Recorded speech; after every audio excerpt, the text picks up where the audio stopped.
Good evening, everyone.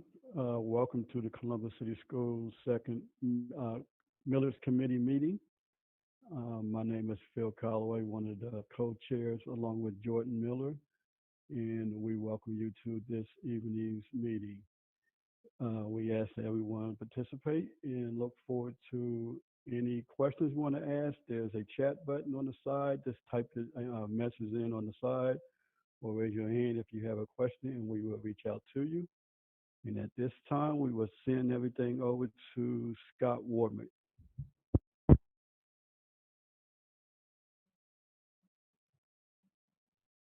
Actually, Chair Calloway, I'll take the lead on this. At this point, Scott's going to start our presentation for the evening.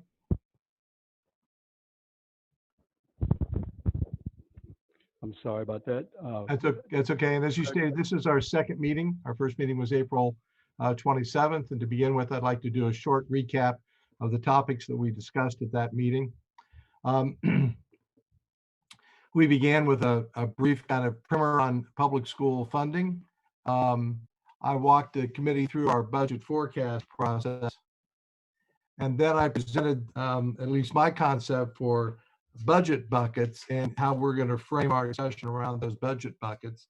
And I'll show you a graphic of that in just a moment.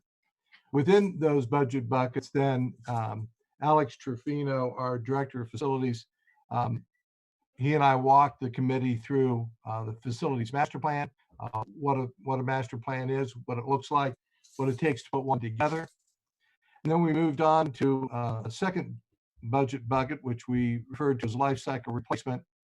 And again, gave you some examples of those types of projects, infrastructure projects that we would consider life cycle replacement. Most notably, we did an update, or Alex did an update on the Operation Fix-It program that we have to give you a pretty good idea of those kinds of projects that we have in mind when we speak of Operation Fix-It. My budget buckets diagram looks like this, and you can see we were kind of working our way right to left in this graphic. Facilities master plan over on the far right hand side, and as you can recall, that's the under that moniker we talk about the Ohio Facility Construction Commission co-funding of our projects. We're going to talk about our legacy buildings, those that haven't yet been touched by an OFCC project. And that's where we get into good discussions about capacity utilization and feeder patterns and class size and all that good stuff. Life cycle replacement, as you can see here, involves more of the equipment and infrastructure, buses, vehicles, building maintenance, equipment, and computers. And then tonight, we're going to focus on this third leg, which is general operations, and Dr. Dixon and her team are going to talk about things like academic planning and the vision for the future of education here in Columbus City Schools. At the end of those presentations, presented to the committee two recommendations. One for the facilities master plan, and that recommendation,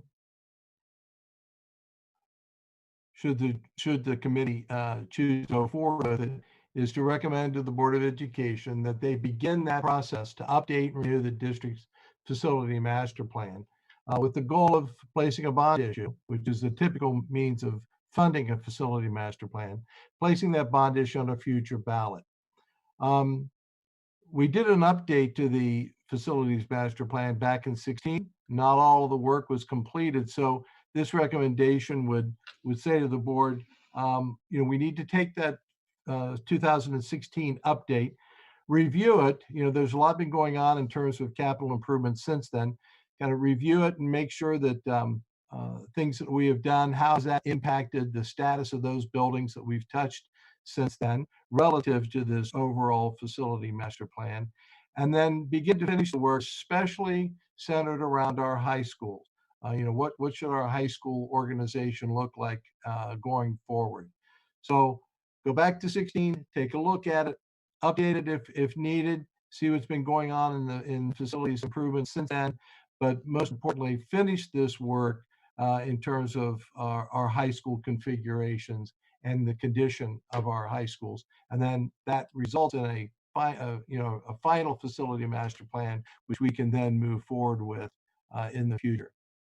The second recommendation that came at the end of our life cycle replacement presentation was that the recommendation go to the board to seek a permanent improvement levy in the amount of about 4.5 mils on the November general election ballot.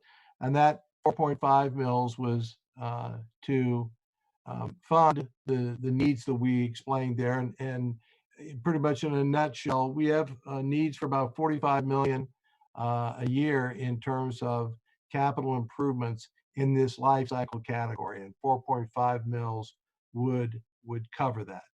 And as I mentioned at the committee meeting, this provides a revenue stream not only to meet the annual needs on a pay-as-you-go basis, but also allows us to do some borrowing to accelerate some projects that maybe those annual dollars can't fund right away. So it gives us a lot of maneuverability in meeting those capital improvement needs. That's where we well, we all got covered during that meeting. It went very well. And I think at this point, if I could take the opportunity to update the committee a little bit on current events that have just recently come to light here in the last week. Probably most notably is the announcement by the governor that there will be state budget reductions in the amount of $775 million just for this fiscal year, which ends in a couple of months. So for FY20, $775 million overall throughout the state budget, and that broke down for K-12 education to be $300 million in K-12 education. So the Ohio Department of Education went through a kind of a weighted formula process, taking into account state share index, which is some measure or indication of each district's relative wealth. They took into account those of us who are on the cap, and they adjusted this per pupil amount for coming up with the reduction in our state funding. And that amounts to $9.1 million. The actual number that I have is $9,168,987 that will be reduced out of our state aid amounts in the next 2 months. Just to put that in perspective, that's about 2.6% of our total state revenue, and a little bit less than 1% of our total revenue. For those of you who listened to my presentation on the school's 5-year forecast at the last board meeting, one of the things that I prefaced both the revenue section and the expenditure section of my presentation was to kind of get a feel for the magnitude of variances in either one of those categories. And in short, a 1% variance in revenue or expenditures is right around $9 million. As I explained to the committee, our forecast can be 99% accurate, but if I'm off 1% in revenue and 1% in expenditures, that could be an $18 million swing one way or the other. And I mentioned that tonight because you might hear a lot of districts rushing into an expenditure reduction plan, making big changes automatically, as a result of this announcement of a budget reduction.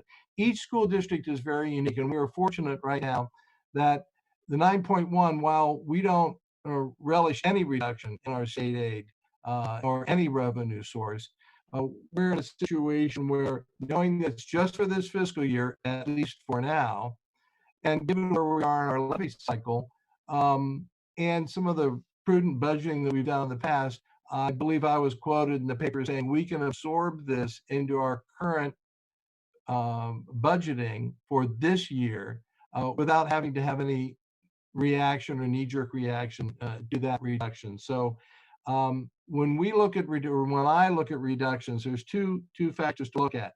Number one is magnitude. How much is the reduction? Number two is duration. How long will that reduction last, or how many years out into the future might that reduction impact our forecast? And so for us, 9.1 million, if that was it, if that was the only thing that impacted us in terms of the pandemic that we're going through and the closure that we experienced and the decline in the state economy, which necessitated this $775 million reduction in the state budget, if that was the only thing that happened, then I think we can weather that storm. What is still unknown is what's next. What does this economic decline mean for fiscal year 20, What does it mean for state budget discussions to begin in the spring of 21? And again, what's the magnitude of potential reductions and what's their duration? 9.1 million for the next 2 months. I've got one response. If it's 9 million a year for the next 2 or 3 years, we'll have another response. If it's not 9 million, if it's 20 million or 30 million for a year or 2 or 3 years, it's just all about magnitude and duration and whether or not it's going to precipitate us to have some sort of reaction in terms of what we're doing programmatically and what we do on our expenditure budget. So for what we know now, we can weather this storm, but that doesn't mean, that doesn't say much about tomorrow. One of the things we don't know yet, at least I haven't heard today, and I think the decision was to be forthcoming very soon, is while we in K-12 education, the public school side, are facing this reduction, what does this reduction translate to for charter schools? Because charter schools to us are on the expense side. So if charter schools share in this reduction in some way, our deduction, our expense should go down. So that should soften the blow of the 9.1 million in terms of its impact on our overall cash balance. So there may be some, I guess you could say, good news on the horizon that if the charter schools are sharing this reduction, it could help us out in terms of mitigating some of the impact of that 9.1 million reduction. So that's kind of the short run look at things. You know that every day at 2 o'clock when the governor meets, I await kind of the latest news and the next shoe to drop in terms of funding, the financial impact that we might face. And I'll try and keep everybody abreast of what I learn as fast as I learn it. So that's a summary of where we were, a little update on some current economic finance issues that you might be hearing about out there in the media, and how we are or are not reacting to them at this time. So with that, unless there are any questions about what we did last meeting or on that quick update, I can answer those questions, or I'll just turn it over, I believe, to Dr. Dixon to begin her team's presentation this evening.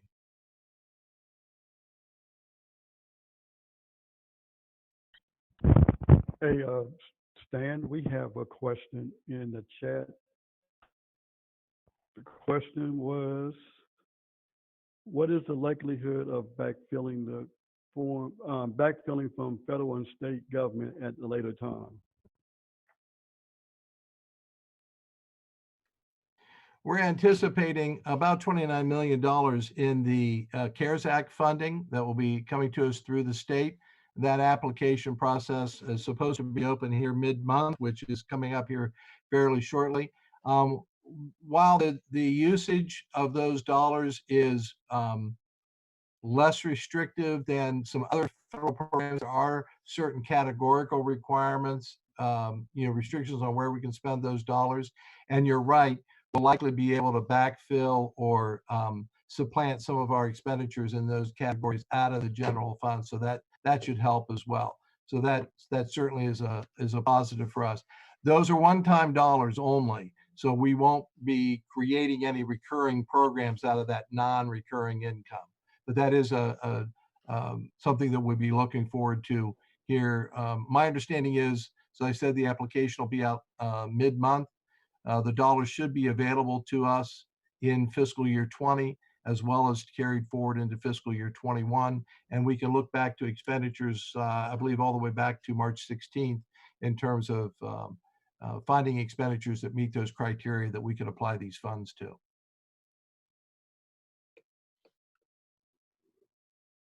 Mr. Chair, I have a question. Yes. All right, thank you. Yes, board member Cole. Mr. Treasurer, can you, one, make sure, if we haven't done that already, share the 5-year forecast with the committee? I think that'd be awesome for them to be able to see, particularly as we look out to year 2025 and see where we are experiencing a considerable deficit at that time. I think that helps shape the narrative too around your arguments and case regarding the one-time expenditure of the 25+ million that may come from, that we may be able to draw down from the CARES Act.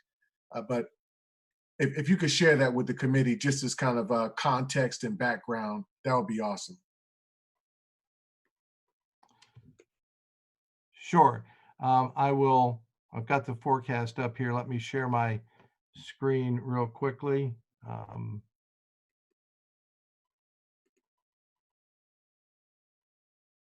This is just one slide from the forecast, which is kind of the culmination of all my explanations of the assumptions underlying the revenue and expense projections. And what this is our cash balance over time. In the forecast, the first 3 years, 2017, 18, and 19, are actual results. Then 20 through 24 is the 5-year forecast that is officially filed. And then I trend that out for another 3 years, primarily to catch 2 4-year levy cycles, so that we're always doing long-term planning. I don't live in today. I live 2 or 3 or 4 years out, even longer, because we have to. I'm more concerned about long-term impact of some of the issues that arise in the current moment. But what this graph tells you is a couple of things. First of all, the rise in the graph from 2017 to 2020 represents a typical levy cycle, where in the beginning of the cycle you build your cash balance. The 2016 operating levy was first collected in the middle of the 2017 fiscal year. That would be of January of 17. And so we got a half a year's collection there. So if I had 2016 on this graph, you'd see an increase in the cash balance from 16 to 17. 2018 was the first full year of collection. And then 2019 and 2020, typical first few years of a levy cycle where revenues exceed expenditures and you build a cash balance. One of the early warning signals that I always point out to the board is when you begin to spend more than you bring in on an annual basis. And in this particular graph, it's fiscal year 21, and our cash balance begins to decline. And then once that begins, unless we do something, that is increase our revenue or decrease our expenditures or do a combination of those two things, unless we do something, that trend continues and it accelerates. And if one were to just look at our forecast, you would say, well, look, all of your balances are positive. That's really a good forecast. But the trend is negative. It's not a good trend. And when you take that out beyond the forecast, as Board Member Cole was pointing out, in 25, 26, and 27, the deficit, that trend is unsustainable, and the deficit occurs first in 25 and then builds dramatically in the next 2 years. So this is a planning tool to say, what do we need to do now or in the upcoming year or two that will help avoid that or dampen the impact of an operating levy when we get around to do that. One other thing that I do share, and that is that we don't plan to zero, which is the dark line, obviously there in the middle of your graph. We don't plan to zero, and that while all these balances in the forecast are positive, if I would adjust them for our real target, which is 30 days cash balance, it reveals that in fact 24 is not a positive situation for us. We don't meet our 30 days cash, and we barely meet it in 2023. So from a managing the district finances perspective, working off of this reserved balance, you can see that the issues kind of are accelerated for us, and the warning signs move closer to us when you consider that reserve balance. So Board Member Cole, did that put it in the proper perspective that you wanted this evening? I thank you so very much for very quickly sharing that. If you were to look at our situation as a SWOT analysis, we have a number of strengths in that fundamentally we utilize our funds very well, right, as you can see. And the guiding assumption by which we do that 30-day 30-day cash balance piece. It's just another guiding tool. But if you look at an internal weakness, the internal weakness is that we are heavily reliant on local dollars, local tax dollars. And the threat is that we are looking at great ambiguity in terms of future state allocation. So we already know we're going to see a $9.1 million reduction in the next 2 months. And whether we draw down the CARES Act money or not, again, that's only for a limited amount of time. But the ambiguity that comes from knowing what the state appropriation will continue to be, we don't know that. We are in the dark for that. And this is all the more reason why we want to make sure that we're acting early. I don't want to take too much time, but yes, thank you. You put it in good perspective.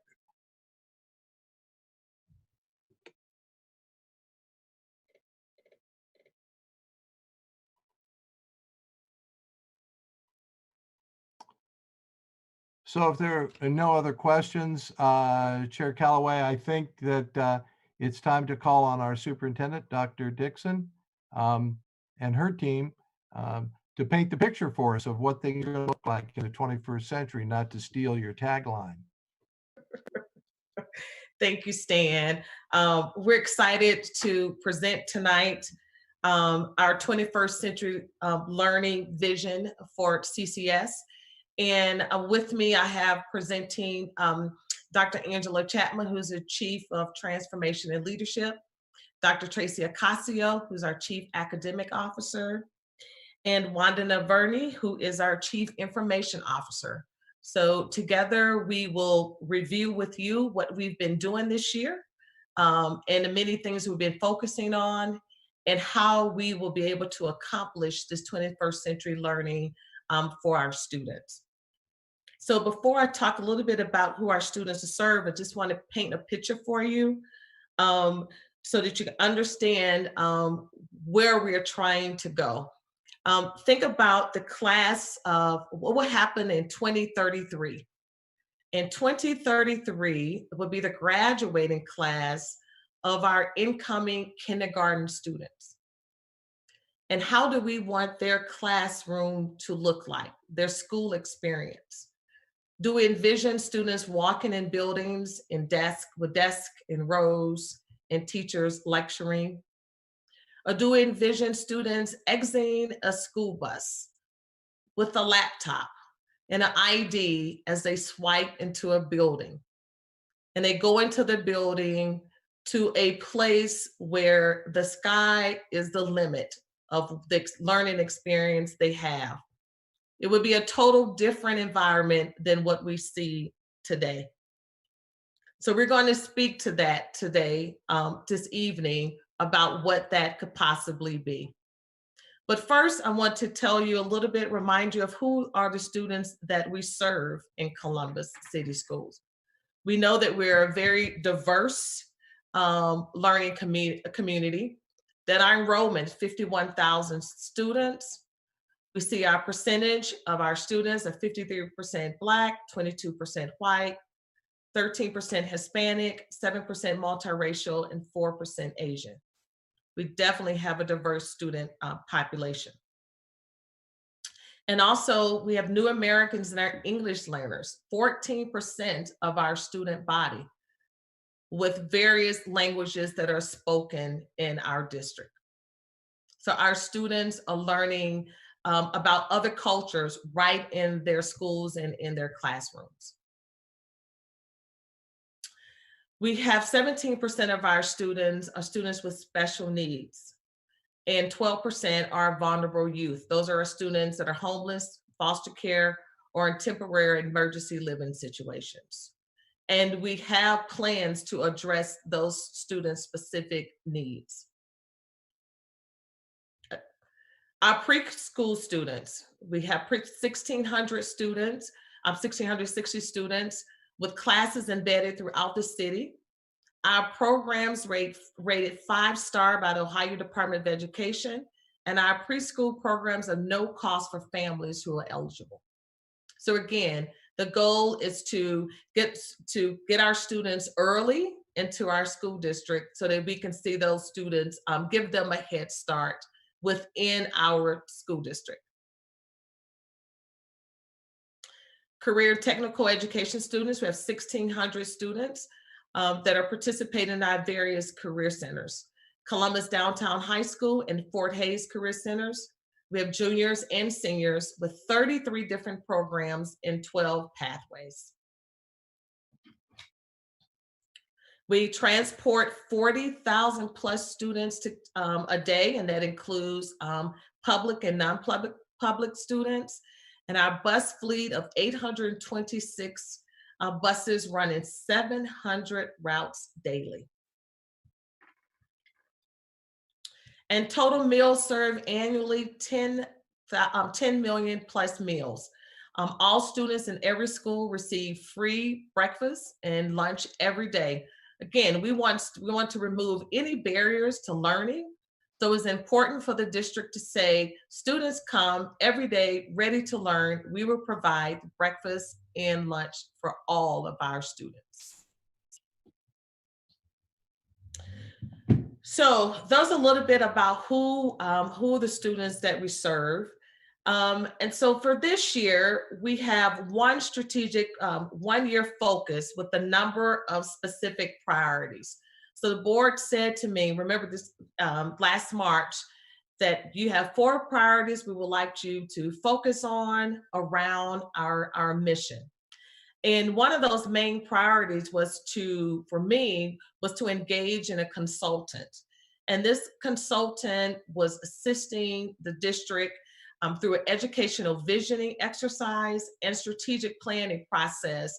And that is going to help our district's near, long-term, and short-term plans. So the education and visioning process is almost at an end, and we're going to talk a little bit more about that later. And our strategic planning process will start this fall. So our mission remains the same. Each student is highly educated, prepared for leadership and service, and empowered for success as a citizen in a global community. So goal 1. So every student, goal 1 is supposed to focus on academic performance. Each of our students reaches a full potential and graduates prepared to attend college, serve in the military, start a business, or enter the workforce. Again, we wanted to make sure that our students are ready and prepared regardless of their choice. And our students are making some awesome choices because of the excellent education that they're getting in our school district. One of the things I also did in goal 1, one of the priorities, is I reorganized our school into 6 regions. Each region is led by area superintendents. This in no way means that we want 6 mini school districts, but we needed to establish the Columbus City Schools way, no matter which school or region our students attended. Again, it was about equity, making sure that we have equity of resources, equity and access to our curriculum throughout the district for every single student. We wanted to set the regions up for success and be equitable in our educational opportunity and delivery. Each region would have a designated staff to support in their key areas, and our area superintendents will be empowered to guide and direct these supports in ways that are meaningfully address concerns and amplify their strengths.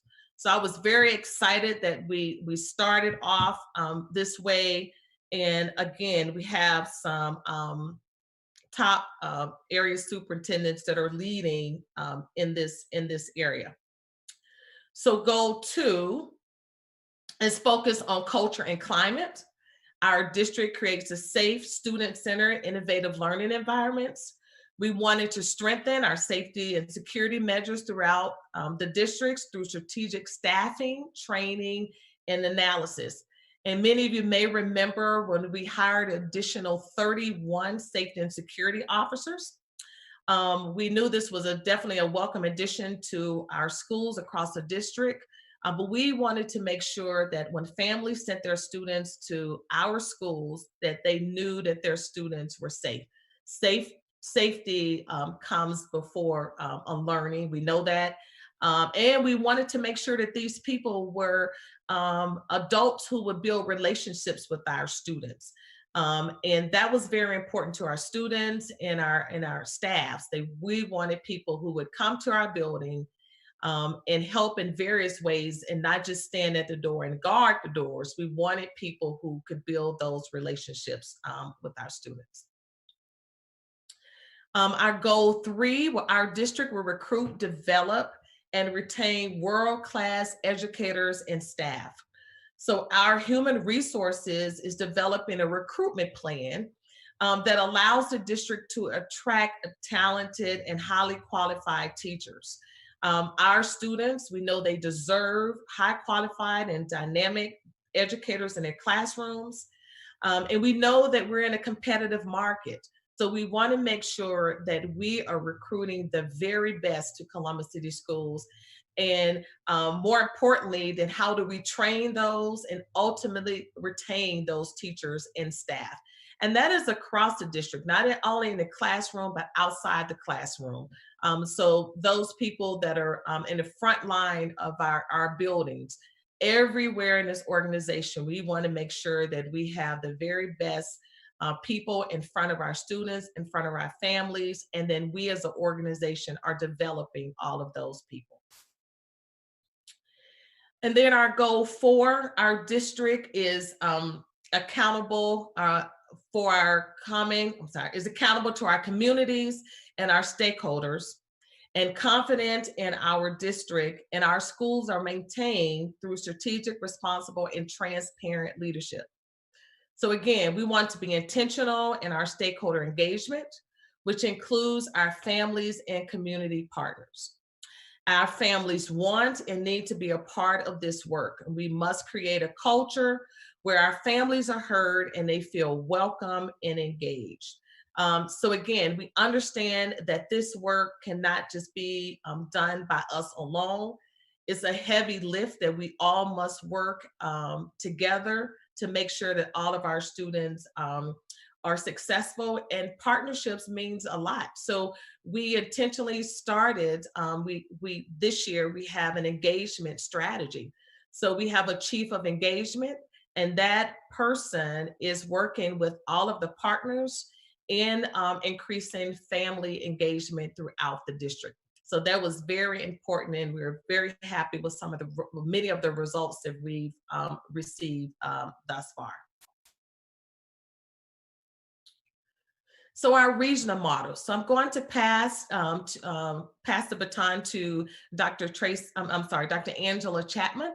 And Dr. Chapman is new to the organization, and it was a very important, again, that we had direct oversight over our region, our regional model. And I'm just really excited about the work that she's done thus far. So I turn it over to Dr. Chapman to talk about what we've done thus far. Thank you. Good evening. As Dr. Dixon mentioned, in the summer of 2019, we reorganized all of our schools into 6 regions based on geography and high school feeder patterns. This map provides a visual of the neighborhoods that are represented in each region. We have aligned key central office supports around our schools with a focus on equity and a consistent educational experience for students. Based on this new configuration, we have also been able to reduce the span of control for the area superintendents. Now each region has between 17 to 20 schools compared to 25 schools, which was the case last school year. On this next slide, you can see that the regional model that we have designed has also increased the vertical alignment within the feeder patterns pre-K through 12. In years past, the schools were organized by tier. So all of the elementary schools were together, middle schools were together, and high schools were organized together. This regional model now allows all of our principals to feel connected to a network of leaders pre-K through 12 in each region. The principals participate in monthly regional meetings that include professional development experiences that focus on school improvement. The principal meetings are held at one of the schools within each region. During the meetings, the principals conduct classroom observations, norm on expectations, examine problems of practice, analyze school data, and share best instructional practices. This regional model positions us as a district to build strong learning communities amongst the principals that are based on collaborative learning, trust, and collective responsibility. This next slide shows that we have aligned key areas of support to each individual region. And in the center of these support resources, the principal and the area superintendent sit at the nexus between schools and central office. So you can see we have aligned to each region. Each region has 3 transformation coaches that support each region.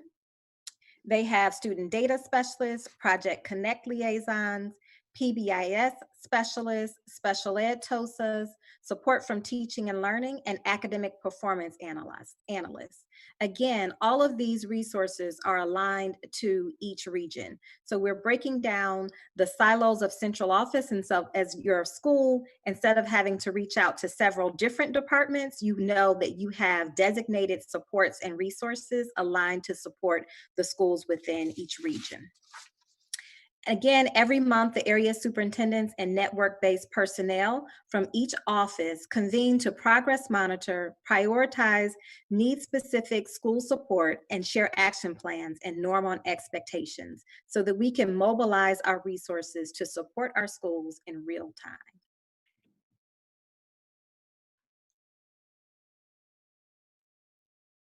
Okay.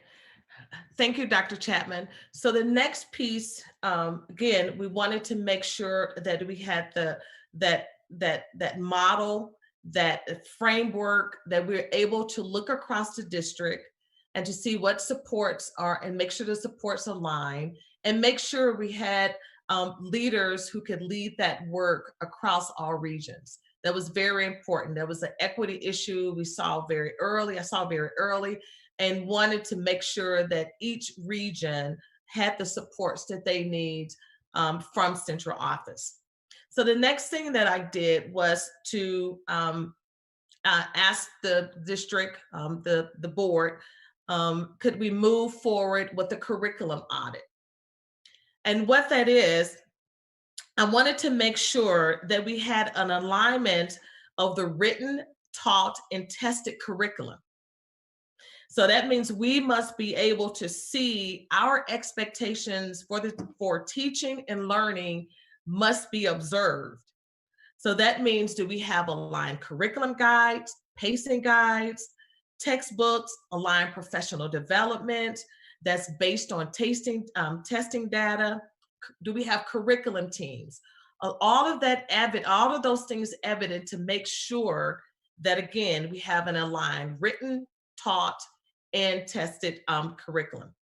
So we partnered with an audit firm, Phi Delta Kappa, and they did in-person visits in December to interview a broad area of stakeholders and observe the work in our school buildings. They examined many of the documents and artifacts I just spoke of, and they really was looking at how curriculum was being taught in Columbus City schools. Our auditor spent months examining their findings and formulating recommendations for our district. The auditors compiled 17 findings and 7 corresponding recommendations for the district. This report was presented to the Board of Education May 5th and will be discussed again on May 14th. Again, it was very important, and the board supported. They wanted to make sure that that we were providing the best curriculum in front of our students and making sure that our teachers were receiving the best professional development and had the tools that they needed so that there would be no gaps in our teaching and learning. So again, there was a difficult process in a sense. And we learned a lot, and I am very happy that the board is going to help lead and next steps on making sure that the recommendations and the findings that we learned are going to be rectified over the next 4 to 5 years. And a lot of the work is underway already. So not only did they highlight some of the things that we needed to do, they also highlighted the things that were done really well in our district. And so it shows that we have talented teachers in the district and talented leaders who are doing good work. Now we need to come together to make sure that all of that work is aligned. So the next person who is going to talk about some of those accomplishments that we have would be our Chief Academic Officer, Dr. Tracy Ocasio. So Tracy is also new to the team, and she has come in and just kind of taken reins and really been able to help us align our curriculum in many of these areas. And so, Dr. Casio, I'll turn it over to you to share what we've done thus far. So one of the things in our Department of Academic Services, and we have a pretty large department, it covers special education, it covers ESL, gifted, as well as K-12 curriculum development, and CTE, as well as some other curriculum pathways. And so one of the things that we have had as a non-negotiable is that our team must look at research when they're making decisions. They also must collaborate with others. So we've worked with instructional design teams, and they consider best practice, that they are also communicating our messages across the district with one voice and looking at it through the lens of best practice. So when we saw the curriculum audit results, we weren't completely surprised. We had a sense of what might be missing. We've walked classrooms together. We've walked as a team at the cabinet level. We've also walked throughout district departments in my office. So one of the things that we began was looking at the process of curriculum adoption. Strong school districts have a curriculum adoption cycle, and they do that on a 5-year cycle. And we haven't had one in the district in some time. And so the first thing that we looked at are the resources that were needed most quickly, or the ones that were really imperative, and that was around ELA and math. Knowing that we would need to put other core subject areas, other areas of unified arts in place pretty quickly. But we started this year with looking at ELA and math, and we are finalizing the RFP process and the curriculum adoption for that's in the district. So we will have new curriculum in ELA and math, and one of the key components of that is that there's a virtual platform associated to each of these curriculum areas, and that we're able to use those in a very seamless way, whether it be to deliver traditional face-to-face in the classroom, whether it be to do some type of blended work where part of it's in the classroom, part of it is outside of the classroom setting, or if it's completely virtual, like has been necessitated in this last few months. And so those curriculum adoptions weren't limited to just ELA and math. We looked at a phonics resource that wasn't present in the district to assure that our early learners are meeting those milestones so that we can get students to that 3rd grade reading guarantee. We also looked at the programming to offer extension or enrichment. So we have new platforms in the area of gifted and talented. We have a new service delivery model with gifted and talented as well as ESL. We have a new language acquisition program for teachers teaching our students that have the most limited English proficiency in terms of their scoring. The other piece that we've looked at is ways to really reinforce our early childhood setting and the programming that we offer there, bringing that phonics program down into that early childhood setting to give students a boost and a push forward. A key part of what we've done this year and more recently is adopt a learning management system. The curriculum audit stated that we didn't have a centralized place that's readily available for all people to access, all staff throughout the district. So if you're an administrator, you can pull it up. If you're a teacher, you can pull it up. And the system that we adopted through the RFP process, it offers us other things. It gives us an assessment management system. It also allows us to bring all platforms together in one place and develop resources that teachers can easily access, whether they're offering traditional instruction, a blended format, or a virtual format. The other piece that has happened, and mostly out of necessity, we were not ready to move this quickly, developed a virtual learning short-term plan, as well as working right now with teams to talk about what does that look like should we need to do this on a longer term, and to strengthen what we had offered previously, which was our virtual credit acceleration program. So we are looking at ways that we can have a very strong, robust online learning system for students and parents that would select that as their primary means of learning. We are also looking at ways that that would feed into more blended setting if students are in the classroom some of the time, if they're doing some work at home, and to actually filter that into a one-to-one initiative so that we can offer strong instruction using those technology pieces. We are also looking at ways that we have aligned everything to career and college pathways. We've developed a high school course guide early this year, and we brought that into a board meeting in January. We have aligned all coursework at the secondary level, both middle school and high school, to a career pathway. It outlines whether or not a student would be, what positions they could go into after they graduate high school, if they went on to get an associate's, if they went on for a master's, or if they went on for, of course, further learning in a doctoral program. We talked with counselors on the best way to implement that.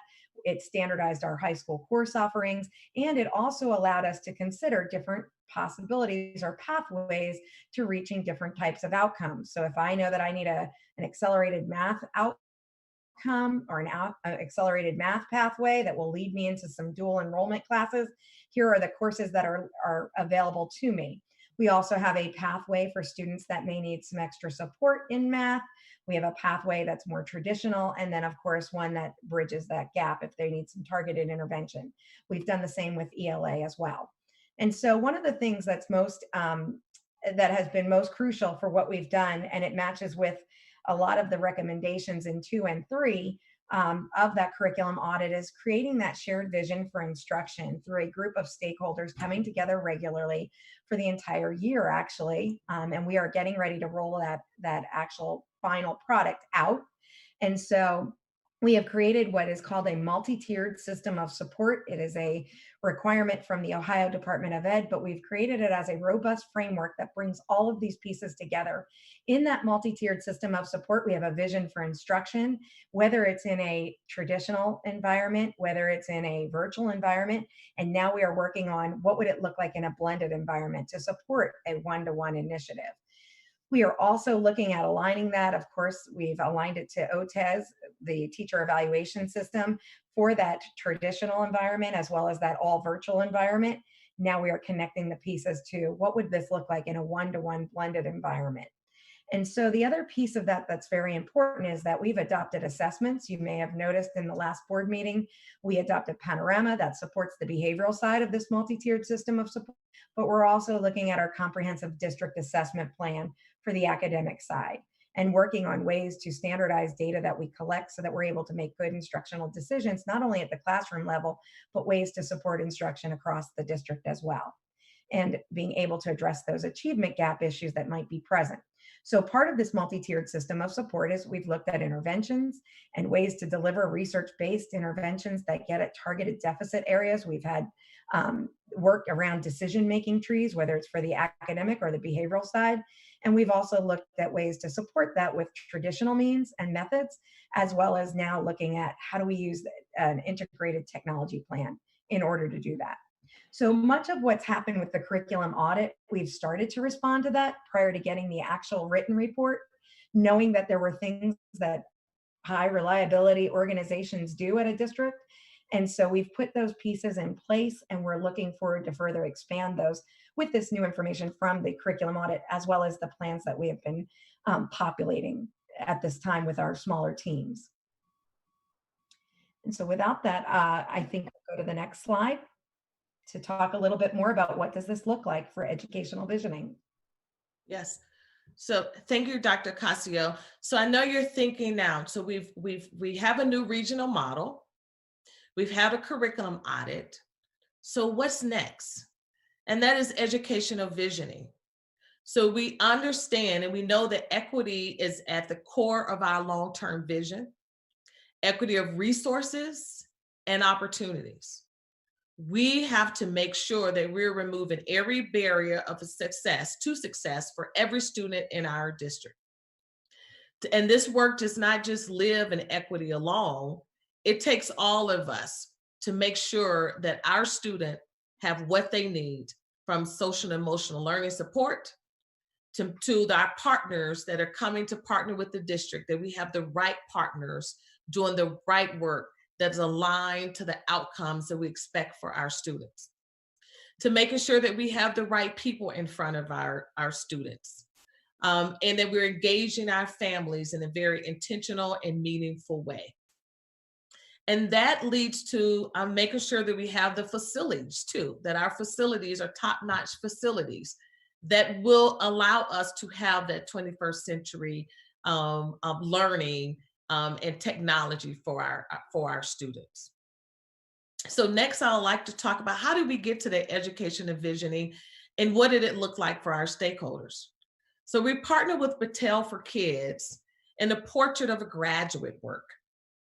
And this work, you see from the screen, allowed various stakeholders to come together to talk about what do we envision for our students of Columbus City Schools.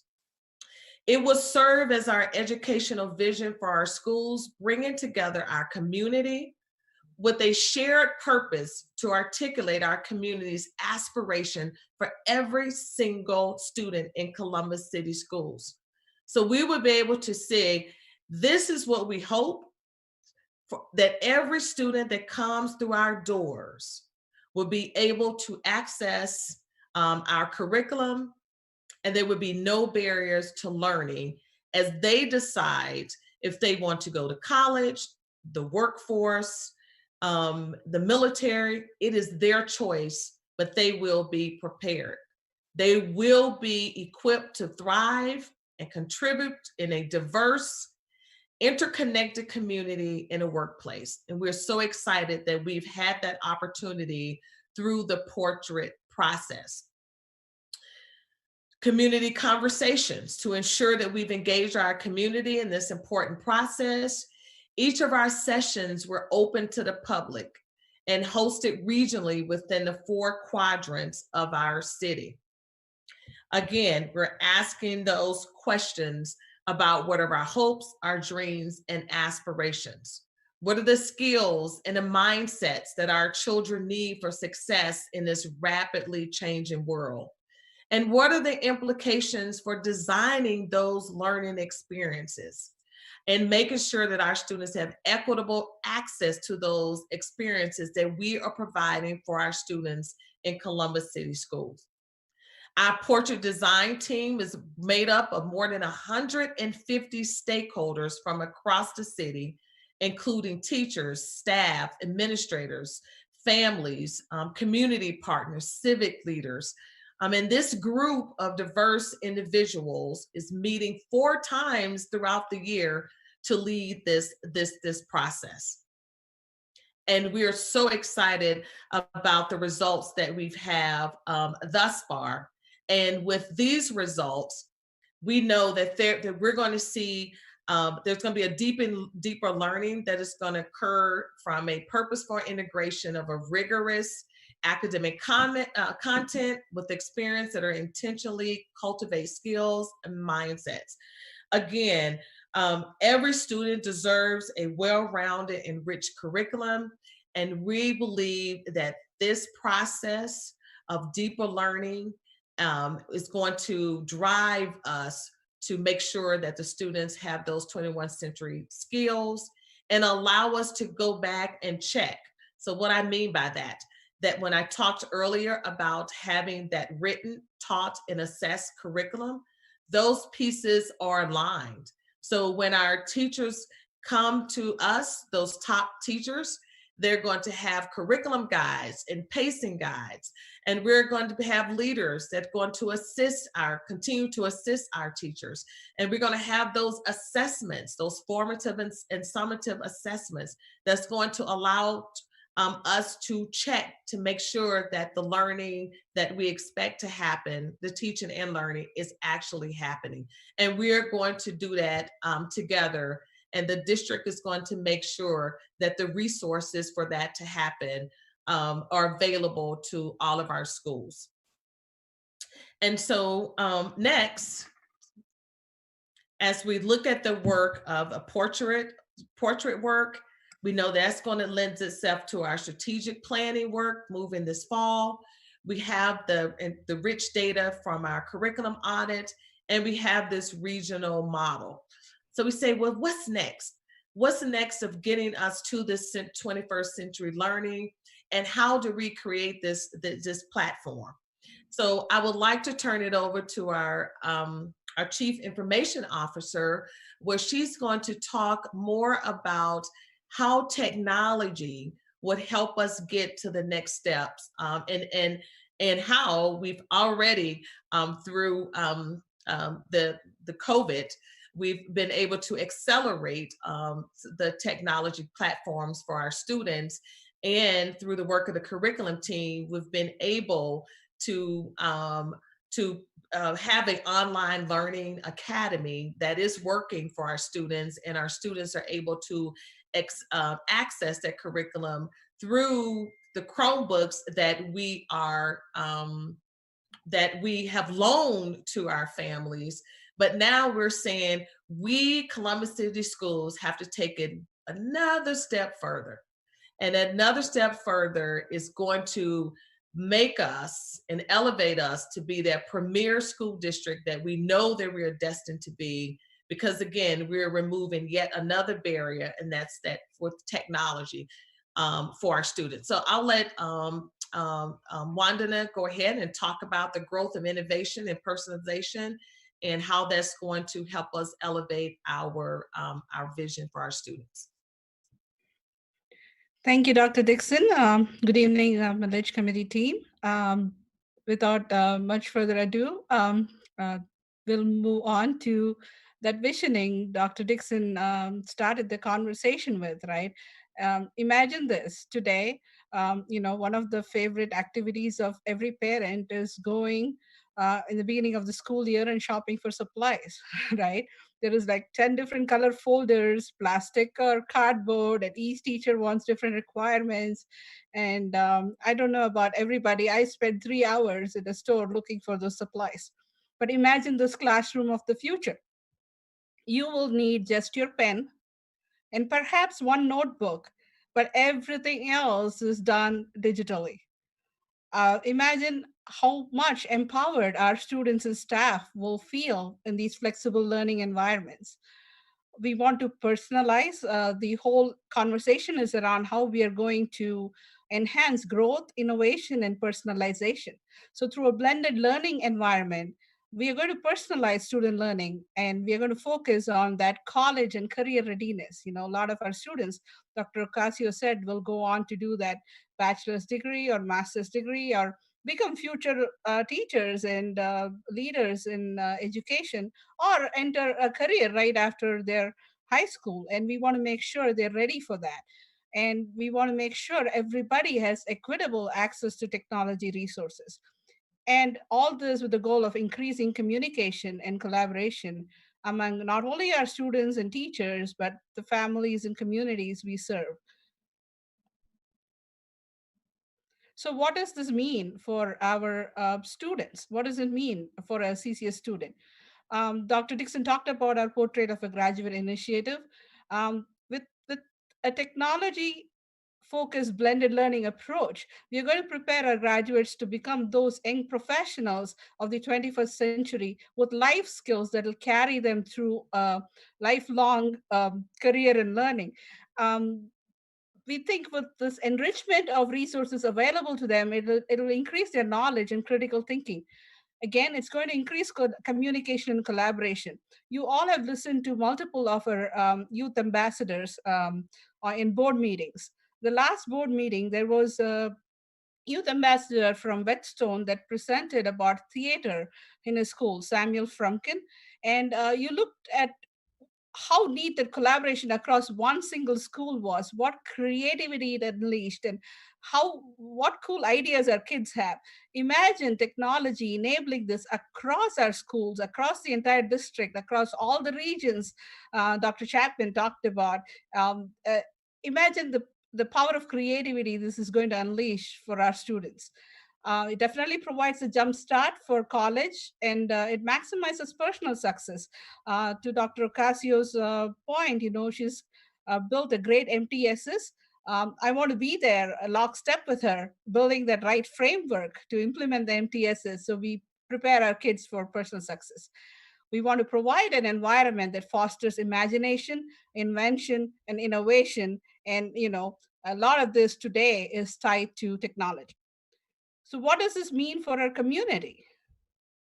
Our students are digital natives. They learn to swipe on a device before they learn how to scribe their ABCs.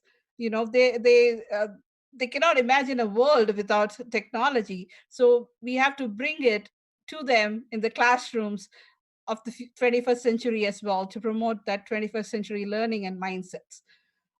We want to create for the community and for the students a blended classroom of digital and traditional learning. It would definitely go a long way in addressing inequity in students' access to technology, and it will absolutely increase student engagement and achievement. So imagine a wide variety of students. Some students uh, do extremely well in a structured, like Dr. Dixon talked about, walking around the classroom, lecturing kind of instructional teaching. Some students do very well when you leave them to their own devices. We have heard from students that do their best work now due to COVID at 11 p.m. and 12 a.m. and 1 a.m. in the night. So, by increasing their access to technology, the schools and making it part of that extended classrooms, we are allowing students to work at their own pace, at their own creativity skills. Some of them may be excellent in creating a video to express their idea, and we are going to give them the tools that's going to demonstrate a better understanding. We talked about assessments, assessment results. All this goes a long way. Why do we assess students? Because we want to make sure they're prepared, and we want to make sure they can demonstrate their understanding. Having access to greater technology gives them an ability to show that in multiple different platforms in multiple different ways. So, in short, what do we need? What is that we are focusing on? We need a robust district-wide infrastructure that will enable equitable access to technology. We talked about different regions. We talked about how Dr. Dixon, as soon as she came, she realized inequities even within our regional setup. So we want to make sure we are amplifying our infrastructure so it is equitably available across to all our students. We want to look at devices that are durable, adaptable, and then they will support a blended teaching and learning. When I say devices, our imagination goes to these compute devices that sit in front of us, but think about augmented reality devices, virtual reality devices, smart boards. Think about the whole devices coming together to provide that awesome learning environment for our students. What we need is increased access to the internet to enable online learning opportunities that go beyond the bell. And we wanted to make sure we are also at the same time offering targeted and meaningful professional development for our teachers and staff to make this happen. In short, we want to create enhanced learning spaces that will provide purposeful, intentful instructional device that will drive learning through technology. We want our students to experience learning in a blended approach, right? Both with digital opportunities, interactive digital opportunities, as well as face-to-face learning. And we want to bring it all together. So I'll turn it on to Dr. Dixon to share her vision and how all this comes together.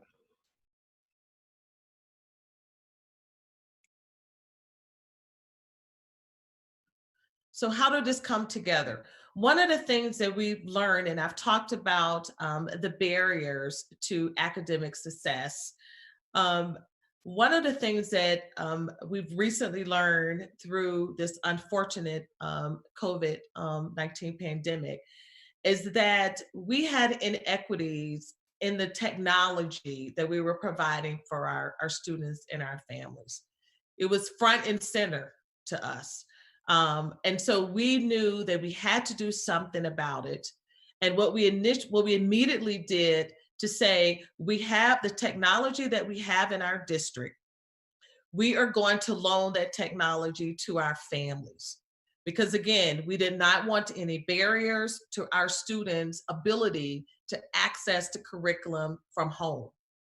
And we also gave hotspots for those families to say, we have the device, but we need internet. So we quickly recognized that we didn't have a robust online curriculum. Our staff immediately worked in 2 weeks and got that started for our students. Again, it shows, attests to the wonderful teachers and the staff members that we have. But the digital divide within our own district was great. So we, by 2023, will be a one-to-one technology district. We have to. When we think about the recommendations that we've learned in the curriculum audit, when we think about the supports that we need to provide for our students and our families, that device must become a part of the student experience. We should not leave it up to our school buildings to try to find dollars to buy a device for our students. We understand that there are broadband issues across the city, across the state. However, we must come together, and we will, and say that technology has to be a standard piece of our infrastructure. Just like a desk, that technology piece is critical more than ever to our students being able to have access. And as we renovate and upgrade our facilities, technology has to be included in a very strategic and intentional way. Teachers must have access, students must have access. Teachers need to be able to expand their curriculum beyond the walls of the classroom so that learning can happen any place, anytime, anywhere. We believe technology will be the driver that moves this district forward. We knew this prior to the pandemic, but the current crises has brought this issue front and center. And we know how important this need is for our students. We must become a one-to-one district, and we will by the year 22-23. We plan for all of our students in this district to have a device. And we also, from this diagram, you see that 21st learning is connected to professional development.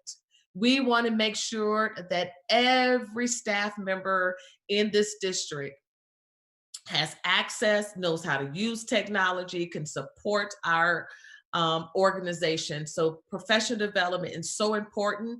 And it has been stated by all of our stakeholders in the organization that they want to be able to use have a Zoom conference, a WebEx. There should be no barriers for any of our staff member having access to technology. And it's very important to our curriculum design. When we're designing curriculum, we should have in mind how we're able to use technology to design and use technology to integrate everything within this organization. Columbus City Schools is going to move forward faster because of technology is going to, as I stated before, technology is going to be the driver that moves this district forward. Our next slide. So we'd like to show this, this video to kind of give you a sense of how technology changed this particular small community that used technology as a driver, and it changed the outcomes for not only the students and their families, but also the community as well. So just please take a moment to watch this 4-minute video.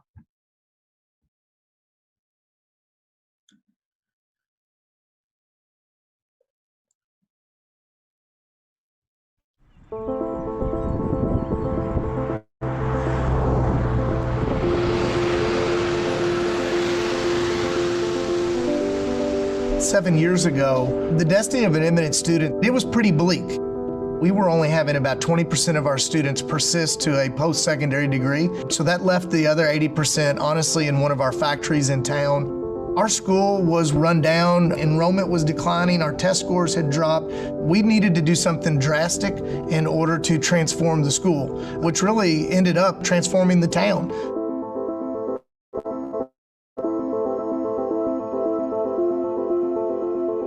And Eminent Schools, we were doing 21st century learning in a 19th century building. It was really paramount that we create a facility that matched our philosophy. I am a fourth generation alumni of Eminent Schools. I know probably better than anybody how little money there is to go around. I wasn't an outsider coming in, passing a tax on people that I didn't understand. It was no small thing to ask the town to give up a little bit more to pull off this vision for these kids. The Ed Hub only exists because the Eminence community invested in the future of every kid that'll ever walk through it. They were willing to invest in us to pull off something unbelievable. They see what's happening with their kids. They see the excitement and the skill set they're beginning to come home with. The Ed Hub stands for the Experimental Da Vinci Hybrid Ultra Biblioteca, so it's kind of a fancy, newfangled library. This is unlike anything I've ever seen. I mean, students don't just check out books, they check out tools, they use laser cutters to create the thing they actually drew in their notebook one day. Awesome. It's amazing to watch kids just flourish in an environment where there aren't any barriers. The Ed Hub was designed to be the new heart of the school. We literally took the traditional hallway space, the same amount of square footage, and just made it a circular building so that all the rooms flow around the center of that space, the core, where all students, kindergarten through 12th grade, could use and utilize. Okay, one more drop-off simultaneous. Go.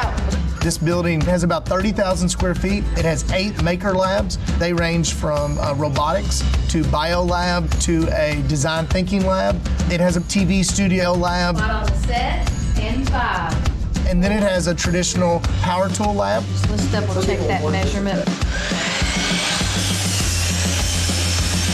I mean, the space itself is so open. Everything from just having windows, the ability to see in all areas at the same time, it gives that sense of community.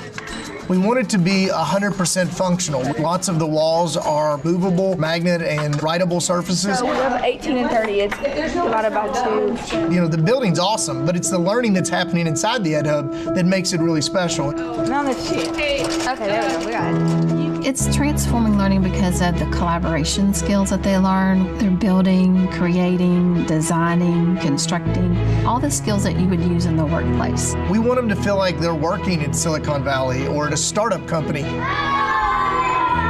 A lot of the ideas that we've developed were from the business sector that schools had never used.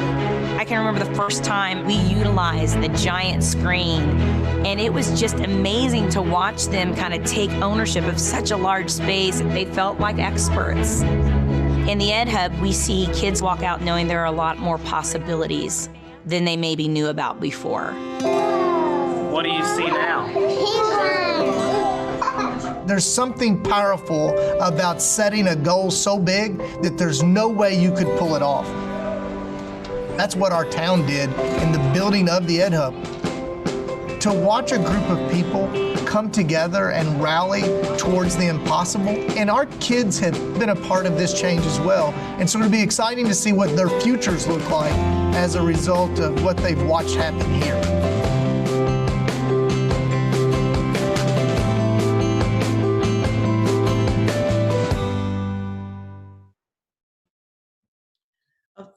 Thank you. So I realize many of those things that you saw are happening in our district right now in various buildings.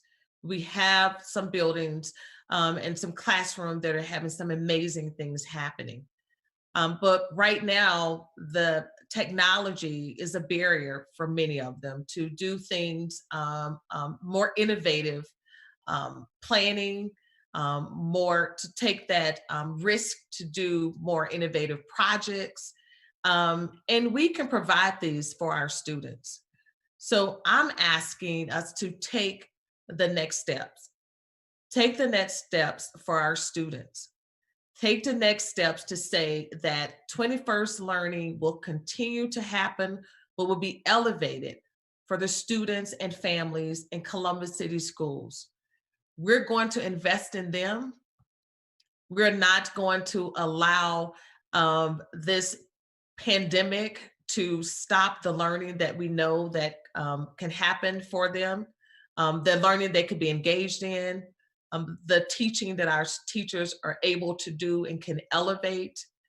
We need technology, a device for our students to be just as critical as a book and a backpack, a desk, or a chair.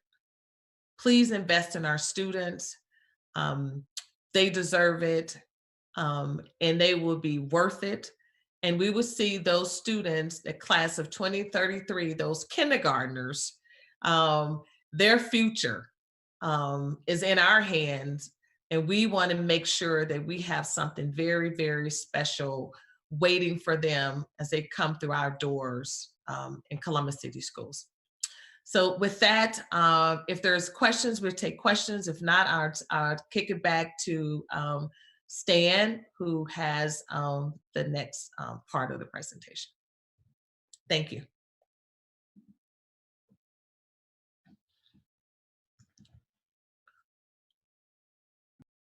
Any questions?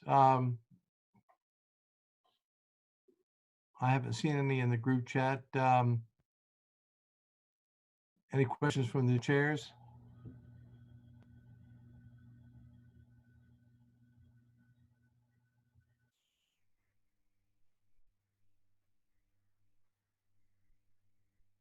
Okay. Yes? Dan, this is Jordan. Not a real question, I guess, but maybe it is a question. And I know we talked a little bit, but the challenge of adopting the new technology, which is obviously something we need to do. Have we started looking at the cost of what that transition looks like? How do we make sure that if we do it, we do this meaningfully? The vision is great, but how do we support it? And have we considered that in our upcoming levy, which I think we may need to do? So maybe there's some costs that might go away, but I think that equipping our students with technology, equipping our schools with these new learning tools, it's going to be costly. I think the staff, we think about the staff of what's going to take to support our technology, our chief technology officer, our chief information officer.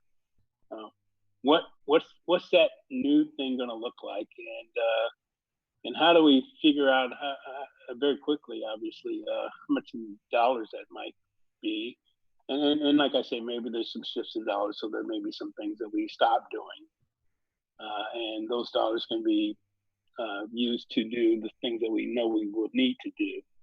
But I applaud the vision for the school, and I think this is the perfect time for us to really start some meaningful dialogue around dollars and budgets and making sure that we can support the vision.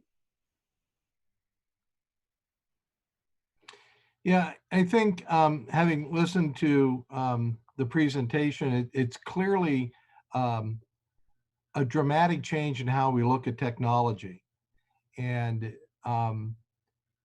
technology is not an add-on. Technology is a fundamental infrastructure part of providing education. And so we have to look to fund it that way.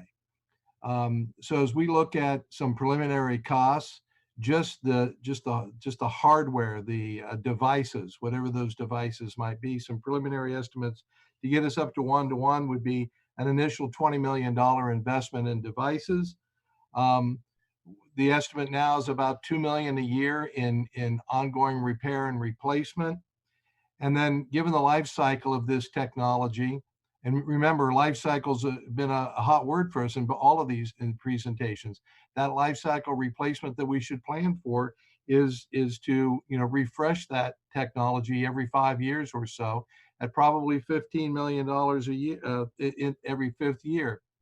So when you look at that, and this was not contemplated in the my presentation on life cycle replacement, this is a whole new visioning process. This, you could fund it through an operating levy and, put it in the regular operating budget, or it's been our push here in the last at least 6 years that I've been here to fund capital type items, those kinds of life cycle replacement items that have a life longer than a year, to have a separate funding mechanism for them. And this would be another portion that we would fund through a permanent improvement levy, if that would be my recommendation. An ongoing levy that would provide that stream of revenue against which we can pay as you go or borrow up front if we need to. As I thought about this, I separated the initial upfront costs that we'll have to come up with in terms of getting to one-to-one from the ongoing piece. The ongoing piece, if you look at it, the $2 million a year and the $15 million every 5 years to refresh, if you do it in conjunction with the other request for 4.5 mils, I think if we would add about 0.2 mils to that request, we could cover that. Quite frankly, if you work the math, it's primarily because the 4.5 I had rounded up a bit to get to the 4.5. So when you add them together and do the calc, about 4.7 mils should take care of that. We'll have to seek other funding mechanisms for the 25 million. Do we find it in our current budgets? Do we look to outside partnerships to help us acquire that? That's a strategy yet to be defined that Dr. Dixon can work on. But I think that's the kind of cost that we're looking at. And again, using the permanent improvement levy mechanism to dedicate dollars towards that provides something that it's got a long life to it, because this need is not going to go away. So that's kind of the numbers behind it, at least the preliminary run that staff has made at this. And does that include and Dr. Dixon talked a lot about the training that it takes. I mean, I know even in our business organization I ran, we had a lot of folks that are definitely not up to speed on technology. They're not able to use it, incorporate it in the ways that, in a lot of ways they're behind what our children are already doing. And so to advance those concepts, is that included the training, the retooling of our teachers, and their support that they're going to need in the classroom? Is that included in that $2 million a year? Not that I know of in the numbers I gave. I think that all that professional development and human resource support will be something that will be developed through our general fund budgeting process and reimagining that. You're going to hear in either tonight or in the upcoming finance committee meetings about how we, because of this pandemic and in part and parcel with this re-envisioning, we need to take some time to reimagine our budgets, and so we'll be getting on to that as this school year, the next school year approaches. But I'm sure Dr. Dixon can fill us in a little bit more on that. Yes, that's a great question. So what we've done is one of my strategic priorities under talent management. Part of that was to develop a district-wide professional development plan. And so we would just embed that as part of the plan that we are already working. So we'll just divert some of our, we have title funds that the district receive for professional development. And we have some general funds that we've asked to do that. So to your point, everyone in the organization will be trained on technology use, because We even found recently that, people wanted more of the Zoom training, the WebEx training. And now we know that more people are working, from home remotely, just making sure that that's not a gap of people accessing information using technology. But it's already in our plan. It was part of our strategic priorities this year. But great question. Thank you.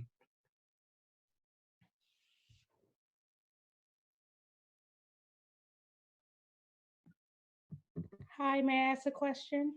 Yes. Dr. Dixon, sorry. I wanted to know, is there a way where all the teachers could be on the same portal? I mean, personally, I have a 5th grader and a 10th grader. And so I'm getting Class Dojo, Clever, iReady. I'm getting Google Classroom. I got to go to one son's email. And so managing 2 kids at one time is very challenging. So if everyone could communicate on the same portal, it would make homeschooling a lot easier. I don't know if that is pertaining to this conversation, but I just wanted to share that with you and see what your thoughts were. Thank you. Thank you. That's a great question. And we've been seeing, and more parents have been asking that since we've been online.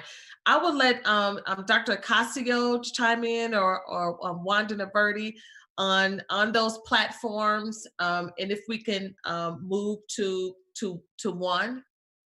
Dr. Ocasio? Yes. So one of the challenges is that iReady only does reading and math, whereas some of the other platforms do multiple subject areas, but they won't do reading and math. What we've tried to do to simplify this is we've adopted that learning management system, which will help in the future as teachers become more proficient, as we start to populate it. It should allow us to push things out all in one place. We do have single sign-on Clever, but it still populates a bunch of icons as though, for example, you were looking at an iPad, it has multiple icons on it when they sign into Clever, but they're only by students. So we've tried to simplify it, but right now we don't have one particular platform. We are looking at multiple options. We have meetings regularly. We're almost meeting pretty much daily to talk about what will this look like, especially if we need to do some of it online, some of it actually face-to-face, or some of it completely virtual. So we are looking at ways to do that, and we completely appreciate and understand that. We have tried to identify or simplify the number of platforms possible. Class Dojo is a different purpose. It's a communication tool that many teachers will use to share information about assignments or information about various things that are happening in terms of student performance. So we are looking at ways to kind of pull together to have more of a consistent format for those platforms. And we do believe that we have some potential with that, with the new learning management system that we have recently obtained. So we understand and hear you and completely understand that that is a challenge, and we're working at ways to address that challenge. Yeah. Thank you, Dr. Ocasio. That's important. And we've, again, as I stated, we've heard that over and over from several. How can we streamline that? Thank you.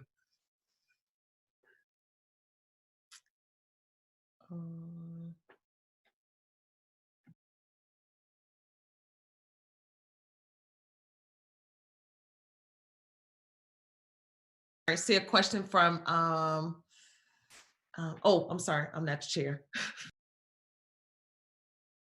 You okay? You okay? I was just about to read that question for you. So we do have some more questions coming in. One is, how are we going to engage our city partners to innovate them in helping our district achieve these goals?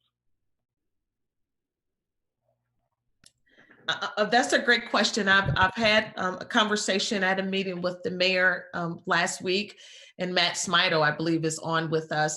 And we talked about a long-term and a short-term goal. And the long-term goal is, I believe, is that broadband, right? And making sure that our families have it, just really think of it as a public utility.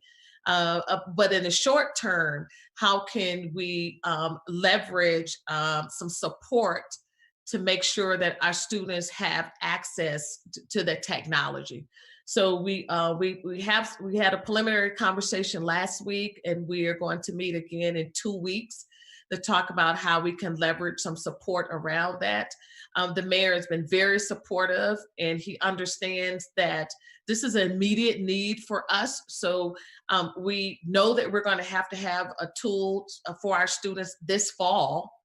But we also know too, next year we're going to have some devices. So it's a bigger issue that's going to take a lot of us to leverage different,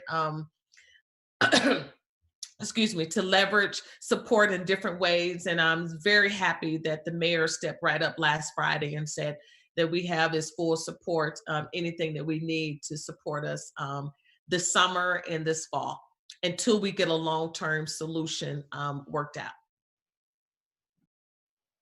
Okay, we have another question here. It says, does the one-on-one vision incorporate PDs and other benefits to strengthen our instructional assistant professional?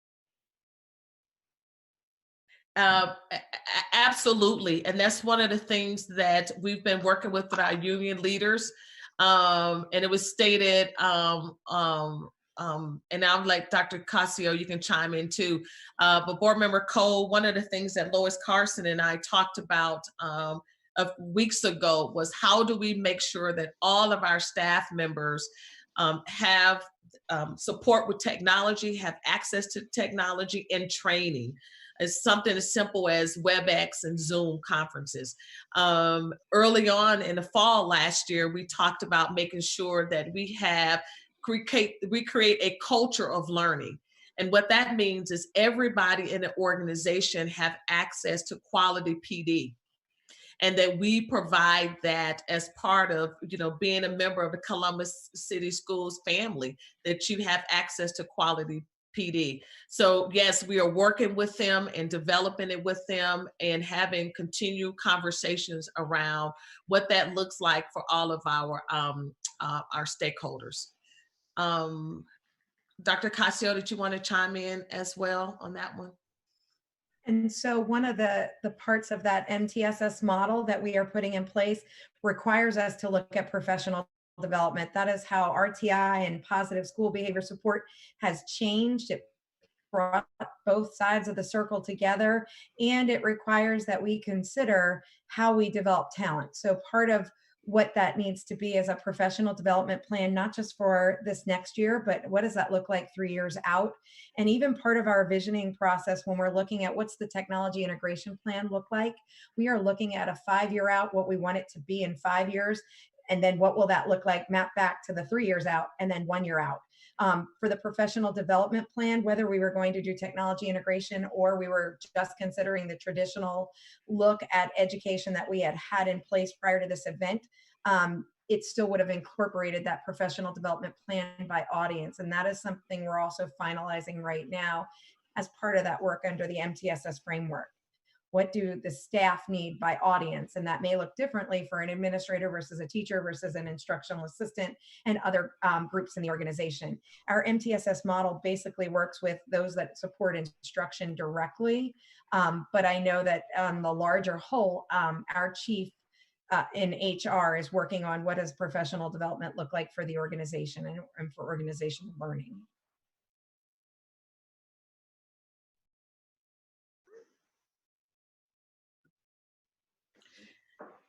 And I know there's another question regarding technology benefits to our career tech students. Dr. Casa, you want to take that one, or do you want me to? Sure. And so for our career tech program, we are working right now on a planning grant that we received to look at what does career tech look like across the next few years, and where do we need to invest in programming, invest in resources. You might remember that the last board meeting, we brought the HVAC program there, and looking at the technology that's used in the HVAC program, we're looking at the equipment that's needed to turn that into a commercial program versus the residential that we had, and what's the extension of that into adult education. So even with CTE, what we're working on right now is how will CTE look in the future? And actually, I've got to give a shout out to our CTE teachers. They have done a tremendous job of focusing in on how do I integrate technology to deliver instruction in this virtual environment. And we've seen some really positive things that they've done to be able to help students with performance tasks, as well as then what will it look like when we have students some of the time here in the district face to face, or what will it look like in terms of sending some of the technology pieces to be done off-site as well. So part of what we're looking at right now is what will CTE look like? And you may be part of, or you may have been part of at one point, the Perkins reauthorization work that requires us to survey not just our internal stakeholders, but also those throughout the community. One of the things that we had started prior to this whole health crisis beginning in March is we were starting to connect with industry people to talk about, here's our high school course guide. What are the experiences that we should be incorporating to give students authentic learning opportunities into these career areas? And then after, of course, the health crisis, we had to suspend some of our internship opportunities with everything that was occurring across the community. And we're looking at ways to start that back up, and also then to look at ways that we can offer this safely to students and also have them collaborate with industry professionals. So CTE is on the horizon. We are looking at that. It's part of our planning grant that we've just recently received. It's also part of the Perkins reauthorization. Yeah. Okay. Thank you.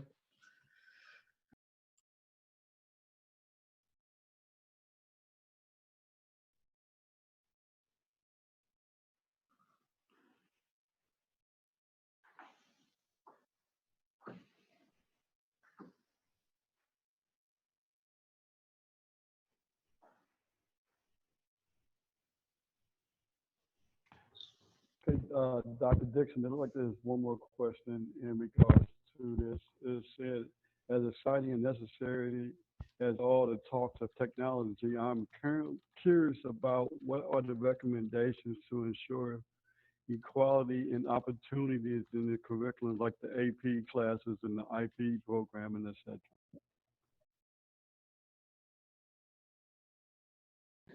That's a great question. So the question is, what are recommendations to ensure equity and opportunity in curriculum, AP classes and IB programs?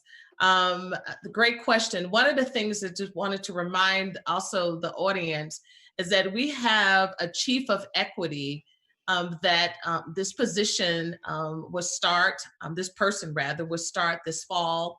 And we recognize, again, that we have inequities in the district and that we want to make sure that we end those. So we're going to have some very intentional work that's going to happen this fall. We want to make sure that our students have access to AP.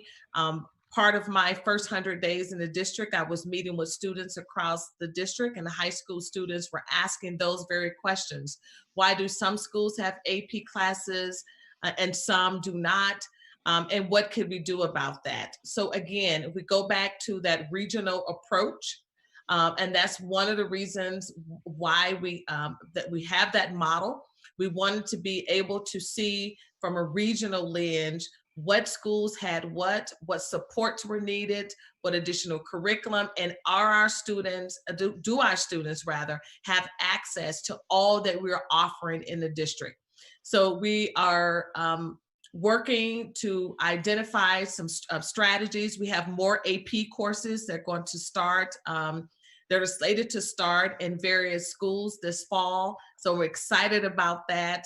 And we're also looking at how can students use technology to access those AP courses across regions. So for example, if you're in Region 6 and an AP course that you want is in Region 1, how can we make sure that the traveling is not the barrier for that, and using technology that maybe the student can access that course online? So we recognize that that is a barrier, and we are working to make sure we put some supports for student support so that they're successful in those courses, but also making sure that we have a wide range of those courses across each region and that students have access to them. Thank you. That was a very good question.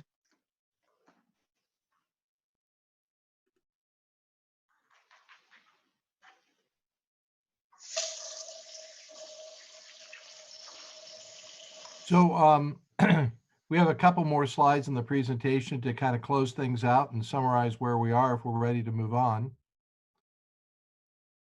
I'm not seeing any negative head nodding from our two chairs. So if Scott could start that presentation again.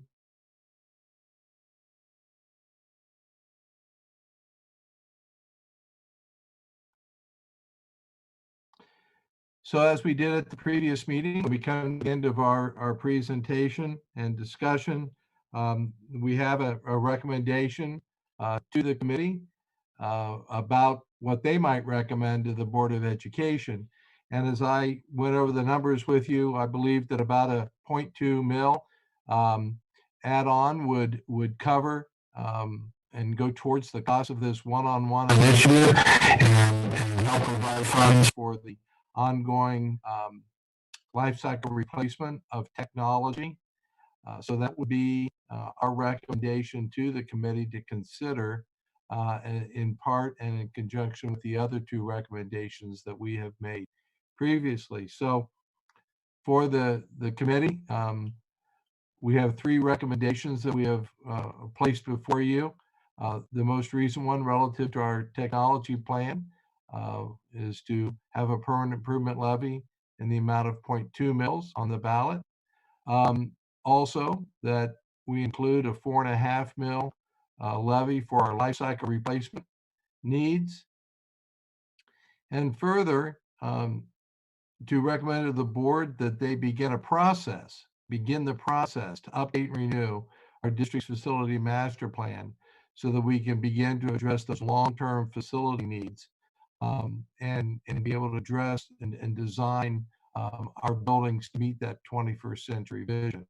And as you heard in the presentation 2 weeks ago, that facility master plan process is rather lengthy, with the time period of about 5 years from start to finish. Start where you begin the discussion, and the finish is when students enter the door of that newly built or newly renovated building. So those are the three recommendations. I would say to the committee that should you choose to recommend the two levy initiatives that we have suggested, that they would appear as one issue.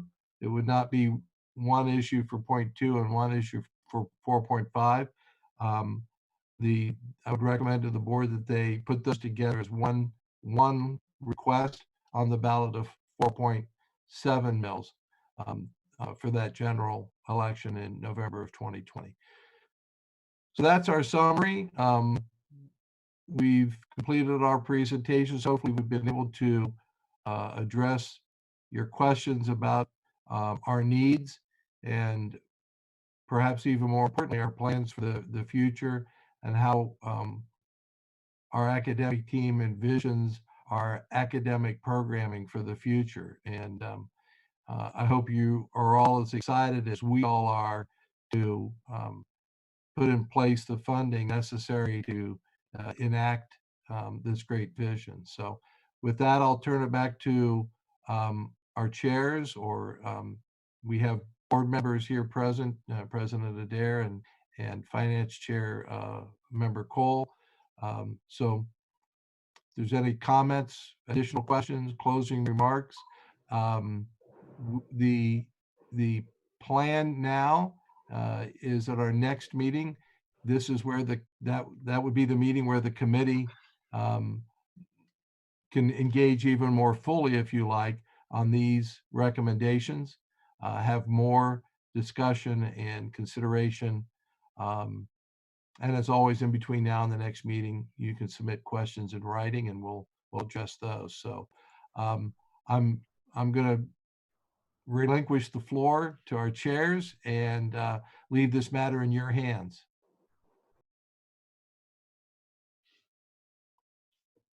Okay, seems like we have a couple more clarification questions. And one of the questions is that we should recommend the board to, as recommended for the 0.2 mil for technology. Is the board required to use the money for technology?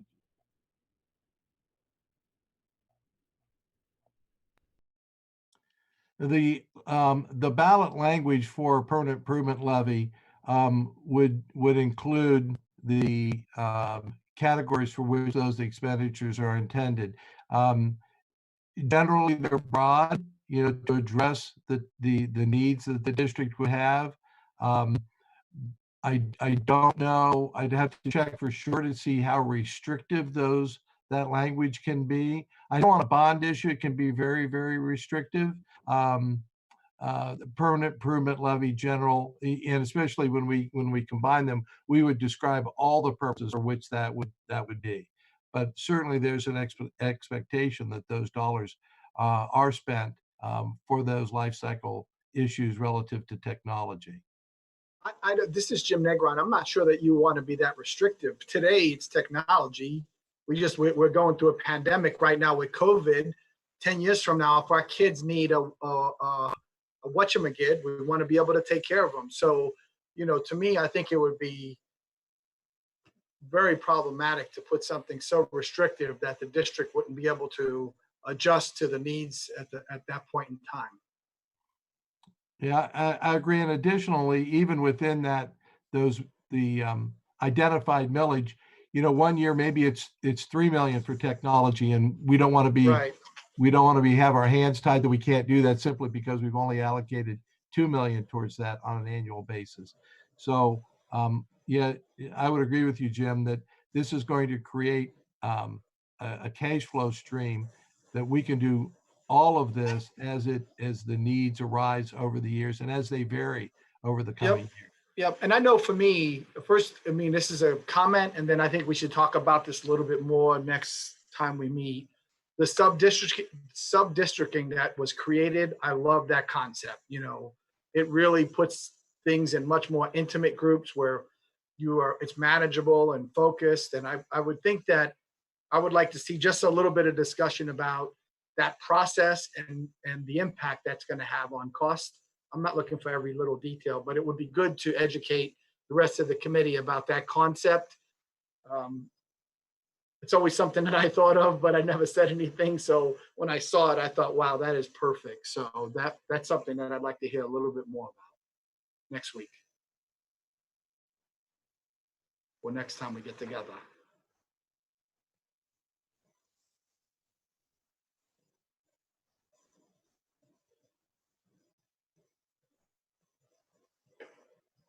I'm sorry. Yes, thank you. We will have some more. And you know what? And that has been, I think the district back in the 90s had something very similar.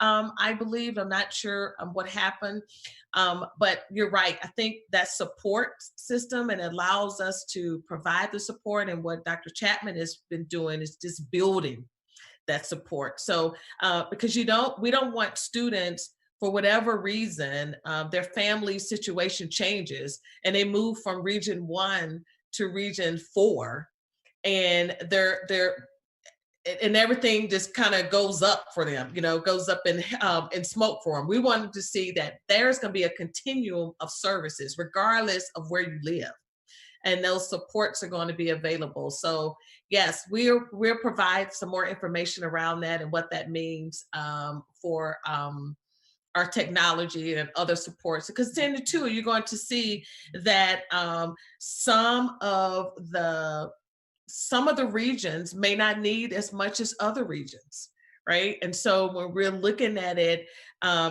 we saw, for example, when we look at something like attendance, and what can we learn from a region that don't have a heavy attendance problem from those that do.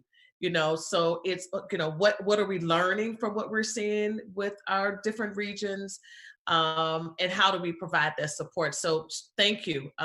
We're excited about the work that we're doing.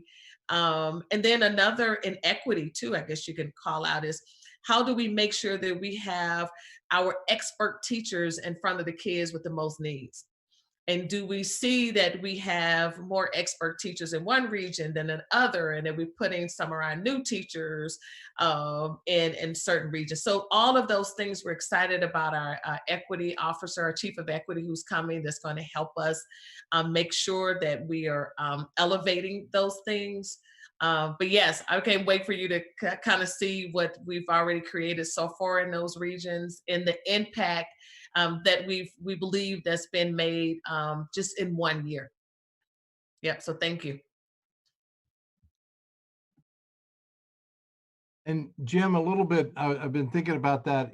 Are the dollars restricted for use on technology? The dollars in the PI levy are restricted to permanent improvements, those with a longer life, those of a higher dollar amount. And as far as oversight, we really haven't had a true capital budget before. And if we would do funding like this, we would actually have a capital budget.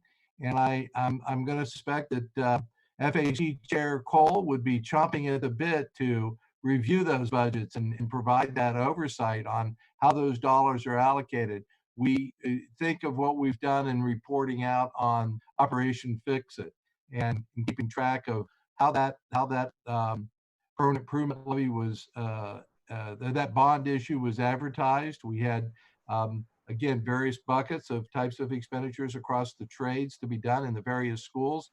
And we've reported out in that same grid framework as to what projects have been completed and the dollars that we've expended. So I would suspect that should something like this move forward, we all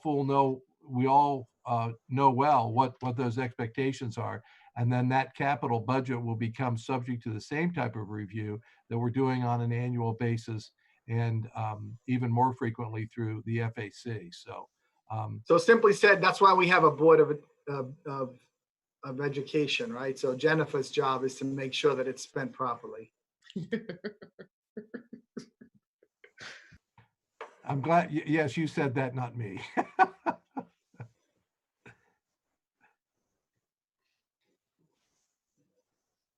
Joe, I have one comment before you get everybody adjourned here, and that is really around the next meeting. Stan's already mentioned it, but we've got the recommendations out there.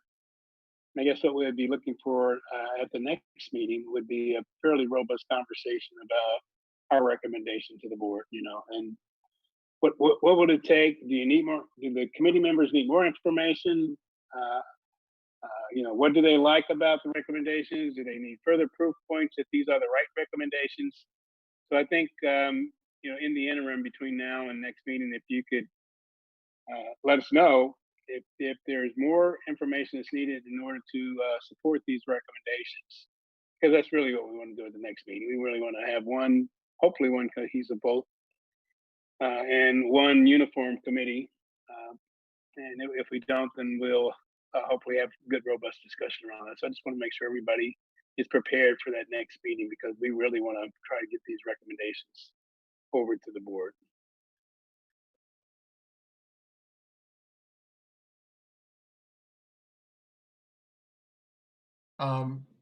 Chairs, was that one question answered? How will the funding stay in two separate line items? Was that question answered? I'm not sure. I think it was part and parcel with our discussion that Jim and I had about restricting the funds. And it really won't be two separate line items. It'll be a PI fund that will be budgeted annually. And those budgets will be reviewed, by administration as well as FAC.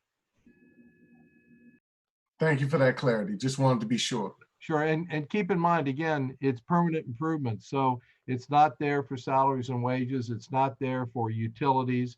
It's not there for necessarily consumable supplies. It's for these items that have a longer life, and that we've segregated out this funding for. These are the kind of items that in the normal budgeting over in the general operating fund, that when times get hard, they're the ones that get dropped. And you don't stay up with those life cycle replacements and those maintenance items, because you don't want to reduce those other operating expenditures. And unfortunately, then you get to a point where we are currently with, hundreds of millions of dollars of pent up need.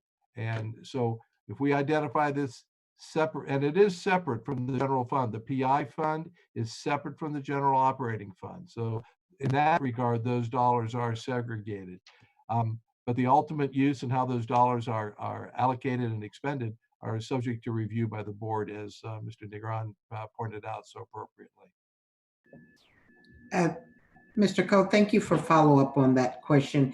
Thank you, Stan. I think what you just said pacifies me. So I'm okay with that answer. Thank you. Good.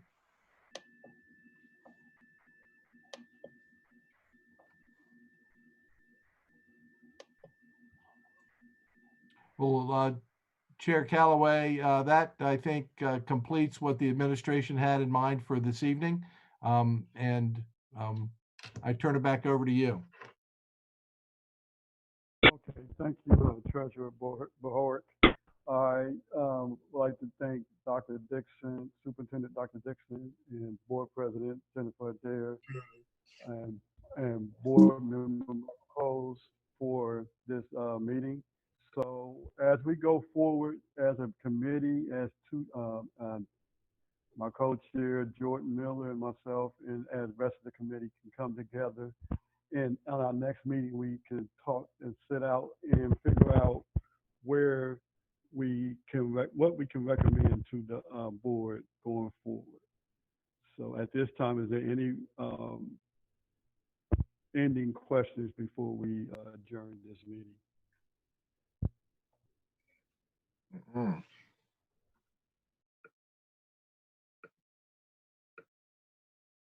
Thank you, Mr. Chair. No problem. Okay, so at this time, we will adjourn this meeting this evening and look forward to seeing everyone at our next meeting on Monday, the 18th. Unless something changed, we will come together again next week to finalize this Millage Committee for the Columbus City Schools. Thank you. Thank you. Thank you all. Bye.